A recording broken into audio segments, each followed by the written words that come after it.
সকাল সকাল চলে এলাম মায়ের কিচেন গার্ডেন দেখার জন্য। এটাকে বলে লাল শাক। আমাদের এদিকে লাল শাক না বলে এটাকে বলে মার্শি ডাঁটা।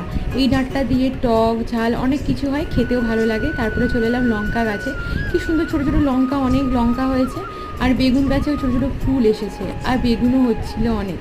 তারপরে চলে এলাম ধীরে ধীরে আমি এই যে আমাদের ঘরে লাগানো হয়েছে সবে সবে মাত্র এই ছোট্ট কচি কচি পুঁই ডাঁটা। দেন কুমড়ো গাছ তো অনেক বড় হয়ে গেছে, কুমড়োও হচ্ছে, কুমড়ো ফুলও হচ্ছে। আর এই কচু শাকগুলো, তারপরে পেঁপে, তারপরে এই যে আমাদের একটা গন্ধরাজ লেবুর গাছ। লঙ্কা গাছে এসে দেখলাম এই ছোটো ছোটো অনেক লঙ্কা হয়েছে।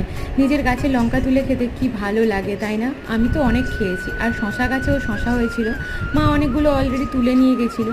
আর পুকুর বাটটায় এসে দেখলাম আরও অনেক বাগান হয়েছে ওইদিকে, যেটা আমি গেলাম না। এদিকে দেখলাম টমেটো গাছটাও হয়েছে। আর এগুলোকে বলে কি নাম বলে আমার ঠিক মনে নেই, আমাদের গ্রামের ভাষায় সাপসিড়ি, আর এটা ছিল গিমা শাক।